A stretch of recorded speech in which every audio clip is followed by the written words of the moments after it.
तो hello everyone, अगर आपने बीटेक किया है और आप सोच रहे हो कि मुझे कोडिंग नहीं आती है, मुझे सी प्लस प्लस नहीं आता, मुझे जावा नहीं आता है, और आप ये सोच रहे हो कि मेरी जॉब कैसे लगेगी अगर मैं आईटी डिपार्टमेंट में जाऊं, क्योंकि कंप्यूटर साइंस वालों को ज़्यादातर यही देखा जाता है कि उन्हें कोडिंग अच्छी आती होगी, उन्होंने सी प्लस प्लस पे मतलब अच्छा काम किया होगा, या फिर उनको जावा अच्छा आता होगा, या फिर और भी जो लैंग्वेज उनके कॉलेज में पढ़ाई जाती होंगी वो बताया जाता है। लेकिन ये वीडियो उन लोगों के लिए है कि जिनको कोडिंग नहीं आती है और जिन्होंने पास कर लिया किसी तरह बीटेक, लेकिन अब वो सोच रहे हैं कि आगे करें तो करें क्या, ना उनको कोडिंग आती है और ना वो अच्छे नंबर से पास हुए हैं।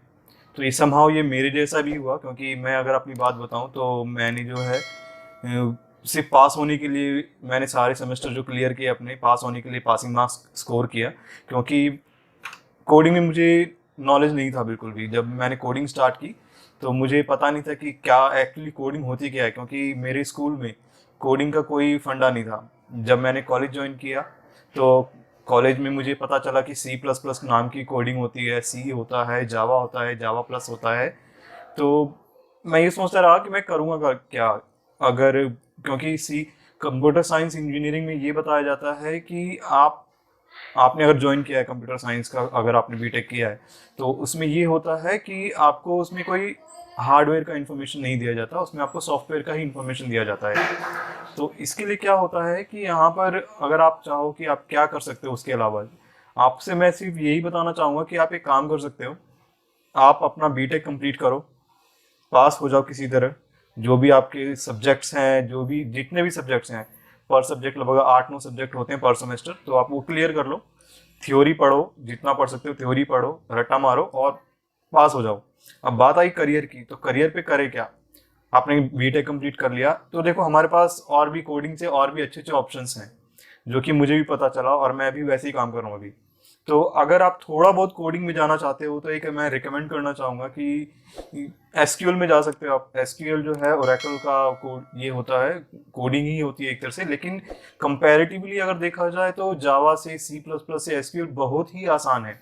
और इसका स्कोप मैंने अपनी कंपनी में देखा है कि मैं इन्फोसिस में काम कर रहा हूँ, तो मैंने देखा है वहाँ पर कि जो जॉब ओपनिंग्स निकल रही हैं तो उसमें एसक्यूएल की डिमांड ज़्यादा है। पीएल एसक्यूएल है हो गया, और एसक्यूएल हो गया, डेटाबेस हो गया, ओरेकल डेटाबेस। इन सब का अगर आपके पास इंफॉर्मेशन है तो आप ये इंस्टीट्यूशनल ट्रेनिंग ले सकते हो। स्टार्टिंग में आपने बीटेक किया तो बीटेक के साथ साथ ही आप इंस्टीट्यूशनल ट्रेनिंग ले सकते हो एसक्यूएल वगैरह पढ़ के, और आप एज अ फ्रेशर कहीं पर भी ज्वाइन कर सकते हो।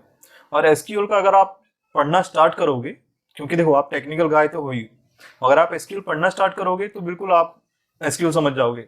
उसके लिए कोई सी प्लस प्लस की जरूरत नहीं है, या फिर जावा स्क्रिप्ट की जरूरत नहीं है, जावा प्लस की जरूरत नहीं है। तो एक तो था कि आप एसक्यूएल पढ़ सकते हो।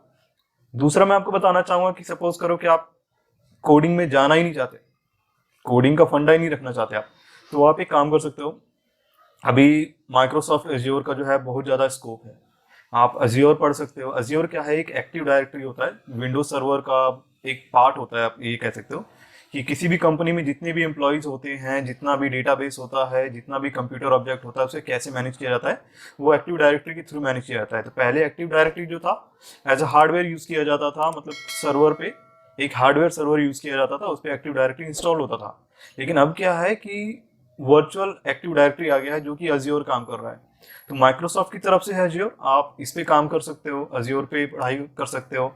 अज्योर के साथ आप अमेजोन की वेब सर्विसेज होती हैं, सिमिलर टू अज्योर ही होता है वो भी, तो ये भी आप यूज़ कर सकते हो। तो इस वीडियो में मैं आपको ये बताना चाहूँगा कि अगर बीटेक किया है कंप्यूटर साइंस में, या फिर किसी में भी बीटेक किया है आपने और कोडिंग नहीं आती है, सोच रहे हो कि आईटी डिपार्टमेंट में कैसे काम किया जाए, कैसे एंट्री किया जाए, तो आप अज्योर पढ़ सकते हो, एसक्यूएल पढ़ सकते हो, एडब्ल्यूएस पढ़ सकते हो।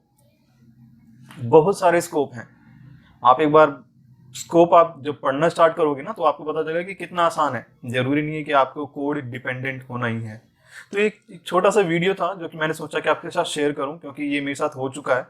मुझे भी कोडिंग नहीं आती थी तो मैंने सोचा कि मैं करूंगा क्या, तो मैंने एक्टिव डायरेक्टरी से स्टार्ट किया। एक्टिव डायरेक्टरी से स्टार्ट किया तो मैं अभी अज्योर सीख रहा हूँ, इसके बाद मैं एडब्ल्यूएस के बारे में भी पढ़ूंगा। तो सब कुछ सही चल रहा है। So thank you for watching this video and have a great day and best of luck for your future.